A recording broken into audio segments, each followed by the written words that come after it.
विपक्षी एकता और विपक्षी एकता भारत की राजनीति में अगर पिछले कुछ महीनों को पलट कर देखा जाए तो जिन दो शब्दों का सबसे ज़्यादा इस्तेमाल हुआ होगा वो शायद विपक्षी एकता ही है। फिर चाहे राज्य राज्य घूम रहे बिहार के मुख्यमंत्री नीतीश कुमार हों या फिर विदेशी धरती पर जाकर भी भारतीय लोकतंत्र की बात करने वाले राहुल गांधी, अरविंद केजरीवाल से लेकर ममता बनर्जी तक और उद्धव ठाकरे से लेकर अखिलेश यादव तक, हर किसी की जुबान पर विपक्षी एकता का सुर है और जल्द ही ये सभी नेता एक मंच पर दिखाई भी देंगे। जमीन होगी जेपी की और तारीख 23 जून। विपक्षी तकरीबन तमाम पार्टियों के प्रमुख एक मंच पर होंगे, लेकिन कुछ नेताओं ने बैठक से दूरी भी बना रखी है। हम उन दो नेताओं की भी बात करेंगे जिन्होंने 2024 से पहले विपक्ष की पहली बड़ी बैठक में आने से इनकार कर दिया है। बात नीतीश कुमार के बढ़ते कद की भी होगी कि कैसे एक संयोजक की तरह नीतीश कुमार सभी पार्टी प्रमुखों को एक मंच पर लाने में कामयाब होते नजर आ रहे हैं। लेकिन सबसे पहले बात करेंगे कांग्रेस के निष्कासित सांसद राहुल गांधी और दिल्ली के मुख्यमंत्री अरविंद केजरीवाल की। ऐसा पहली बार होगा जब दिल्ली के मुख्यमंत्री अरविंद केजरीवाल और राहुल गांधी पहली बार किसी राजनीतिक मंच पर एक साथ होंगे। इससे पहले दोनों नेता साल 2018 में दिल्ली के रामलीला मैदान पर एक मंच पर साथ दिखे थे। तब किसानों के लिए 23 विपक्षी पार्टियों के नेता एक मंच पर आए थे, लेकिन इस बार बात पूरी पॉलिटिक्स की हो रही है। आप और कांग्रेस की राजनीति को ऐसे समझिए कि दिल्ली में कांग्रेस से सत्ता छीनकर राजनीति में पदार्पण करने वाले अरविंद केजरीवाल कांग्रेस की मदद से ही पहली बार मुख्यमंत्री बने थे। पंजाब में भी कांग्रेस को पटकनी देकर आम आदमी पार्टी राष्ट्रीय पार्टी का दर्जा पा चुकी है। गुजरात हो या फिर गोवा, ये आम आदमी पार्टी ही है जो बीजेपी कांग्रेस की लड़ाई को कई राज्यों में त्रिशंकु बनाने में कामयाब रही है। अब हरियाणा में केजरीवाल विधानसभा चुनाव की तैयारियों में जुट गए हैं। राजनीतिक विश्लेषकों का भी मानना है कि आम आदमी पार्टी खुद को नए जमाने की कांग्रेस समझती है। दोनों का वोट बैंक भी कमोबेश एक ही है। ऐसे में दिल्ली के मुख्यमंत्री अरविंद केजरीवाल में राष्ट्रीय महत्वाकांक्षा होना स्वाभाविक है। दूसरी तरफ अगर हम कांग्रेस की बात करें तो वो आम आदमी पार्टी से काफ़ी सतर्क है। कांग्रेस को पता है कि भले 2024 में मोदी विरोध के नाम पर विपक्षी पार्टियों का एकजुट होना ज़रूरी है, लेकिन कांग्रेस ये भी समझती है कि 2024 के बाद 2029 भी आना है। ऐसे में राहुल गांधी और अरविंद केजरीवाल का एक मंच पर आना क्या बताता है, आइए जानते हैं। Political strategy election to election change होती है पॉलिटिशियन की, इट्स ऑब्वियस बात है। 2024 में ये देख रहे हैं कि हम कैसे रोल प्ले कर सकते हैं, और जो नीतीश कुमार का जो लाइन ऑफ थॉट है कि कोई भी अपोजिशन का कोई भी फ्रंट बने, उस न्यूक्लियस कांग्रेस होना चाहिए। कांग्रेस ही वो हिंज होगा जिसके चारों तरफ वो घूमेगा कोई अपोजिशन का। तो इस चीज केजरीवाल भी रिकनसाइल कर रहे हैं, तो टैक्टिकल अलायंस होगा। से मजाक में किसी मतलब जदयू नेता को उन्होंने ऑफ रिकॉर्ड कहा कि हमको 7 सीट में 4 दिलवा दो, 3 कांग्रेस को तो हम लड़ लेंगे। एक दिन जब बात होगी 1 on 1, तो जहां उनका स्टेक होगा, देखिए पंजाब में अब वो स्टेट में स्टेक होल्डर हैं, तो वो चाहेंगे कि हम लोकसभा में भी बड़े स्टेक होल्डर बने। दिल्ली में करना पड़ेगा। तो इस तरह से अब कोई पॉलिटिकल परमानेंट एनिमीज तो होते नहीं है। हमको लगता है कि केजरीवाल ने भी रिबूट किया, जैसे कांग्रेस ने अपनी पॉलिटिक्स को रिबूट किया है या कर रहे हैं, उस तरह से अरविंद केजरीवाल भी कर रहे हैं कि कल के डेट में अगर मान लीजिए कि अपोजिशन की सरकार बनती है, they can become a big stake holders in Indian politics. सबको प्राइम मिनिस्टर के अलावा भी तो बड़े बड़े पद हैं।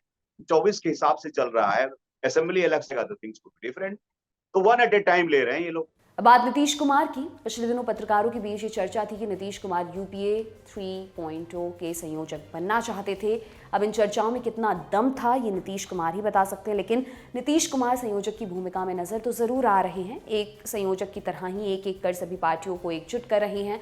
पश्चिम बंगाल जाकर ममता बनर्जी से मिलना हो, दिल्ली में केजरीवाल से बात करनी हो या फिर महाराष्ट्र में महाअघाड़ी से, नीतीश सभी को एकजुट करने में लगे हैं। सिर्फ यही नहीं, नीतीश अब निर्देश भी दे रहे हैं। याद करिए जब पटना में विपक्षी पार्टियों की बैठक के लिए 12 जून की तारीख तय की गई थी, तब क्या हुआ था। राहुल गांधी अमेरिका में थे और कांग्रेस अध्यक्ष खरगे भी खुद को व्यस्त बता रहे थे। कांग्रेस ने विपक्षी पार्टियों की बैठक में अपने प्रतिनिधि को भेजने का ऐलान भी कर दिया, लेकिन नीतीश अड़ गए। मीडिया के सामने आया और कहा कि सभी पार्टियों के प्रमुखों को ही विपक्षी नेताओं की बैठक में शामिल होना चाहिए। ये सबको हेड को आना है, अब कोई दूसरा रिप्रेजेंटेटिव आएगा ये ठीक नहीं, तभी ना। इसलिए नहीं, बाकी सब लोग दूसरे सब पार्टी के लोग भी कहने लगे कि मान लीजिए कि उसके तरफ से कोई दूसरा आवेगा, ये अच्छा नहीं रहेगा। क्योंकि कांग्रेस पार्टी बारे में चर्चा होने लगी कि उनके हेड नहीं आएंगे, उन लोगों का क्या दूसरे आ जाएंगे, तो सब लोग कहने लगे कि नहीं साहब ये ठीक नहीं होगा, तो आना चाहिए। तो कल हम कह दिए उनको कि ऐसा नहीं कोई दूसरा दिन होगा। बैठक की तय तारीख 12 जून से बढ़कर 23 जून जरूर होगी, लेकिन अब राहुल गांधी अपने अध्यक्ष खरगे के साथ पटना पहुंचने वाले हैं।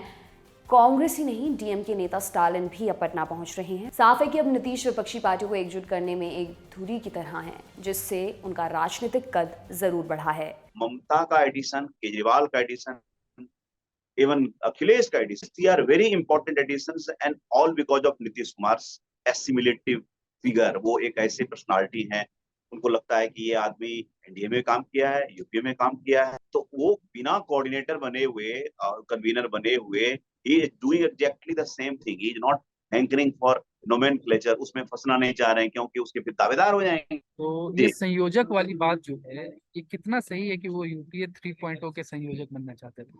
अभी नहीं लगता है कि कोई ऑफिशियल पोस्ट उनको दिया जाएगा, नहीं ये मांगेंगे। लेकिन देखिए, कभी क्या होता है ना, मिनिस्टर विदाउट पोर्टफोलियो होता है ना, तो ये वो काम वही कर रहे हैं। राहुल गांधी से मिलते हैं, 6 पार्टियों से बात करने के लिए इनको कहा जाता है, और किसी को तो नहीं कहा गया नेशनल पॉलिटिक्स में।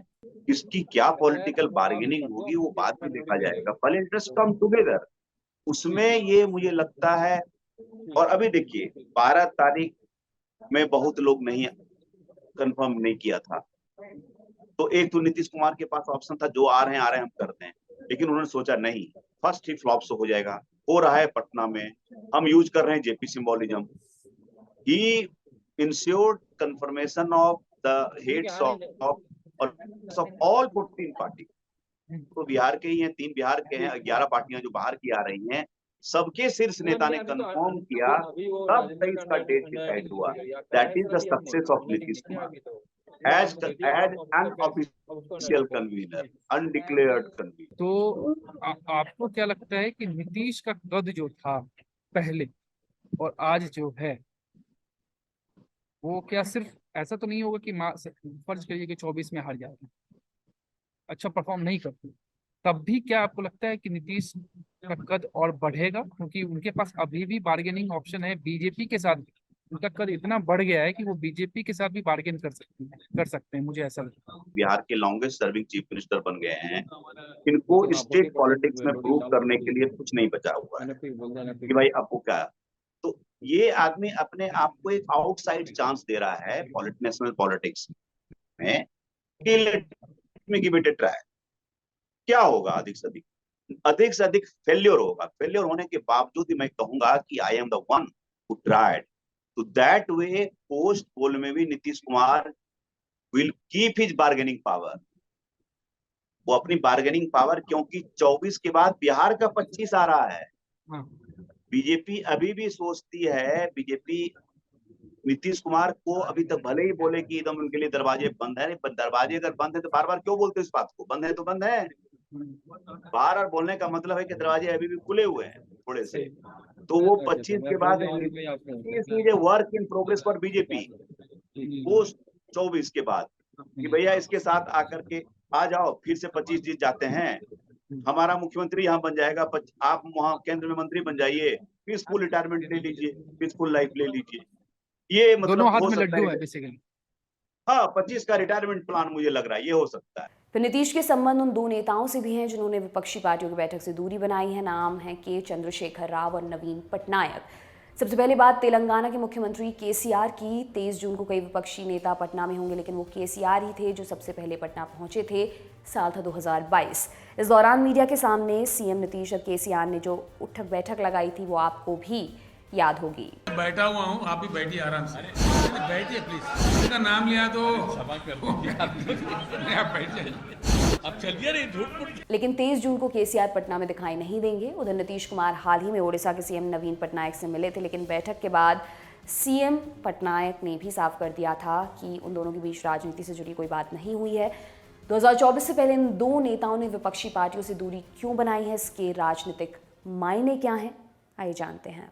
देखिए, केसीआर की पॉलिटिक्स है ना, इवन आप केसीआर जगन इन सब की जो पॉलिटिक्स है ना, अब एंटी कांग्रेसिज्म पर टिकी हुई है। अब स्टेट्स को वो पहले देख रहे हैं। अब ठीक है, वो यहाँ मुझको लगता है कि नीतीश कुमार का मन एक्सप्लोर करने के लिए आए थे कि आपका कितना सपोर्ट है। जो हिलेरियस प्रेस कॉन्फ्रेंस था, एक आदमी बोलना चाह रहा था, एक आदमी बोलने नहीं देना चाह रहा था, वो ही बता रहा है, वो पूरा मूड बता रहा है कि दोनों की पॉलिटिक्स क्या है। और एक चेक देने के लिए तब आए जो कब की घटना है और तब का चेक देने के लिए आए। उन्हें एक बहाना चाहिए था मिलने के लिए। वो एक केसीआर का एक अटेम्प्ट था, लेकिन मैं उससे ब्रॉडर तरीके से देखता हूँ, बोथ केसीआर का और नवीन पटनायक का। They are work in progress. Patnaik को नीतीश कुमार से नहीं मिलना होता तो बात करते नहीं मिलना, 1.5 घंटे तक कोई मुलाकात हो और आप बाद में कोई रेडिएंट फेस नहीं दें, बिकॉज ये उन्होंने कहा होगा देखिए मैंने इक्विडिस्टेंट रखा है अभी तक, आपको शुभकामना है, लड़ाई लड़िए, पोस्ट पोल में देखेंगे केसीआर, जगन, ये जनता Naveen Patnaik, these are probable post poll players. Post poll में अगर सीट्स कम आएगी और इनके नंबर से सरकार बन सकती है तो तब इनको कौन रोकेगा? अभी बीजेपी स्ट्रांग है तो ये इक्विडिस्टेंट बोल रहे हैं।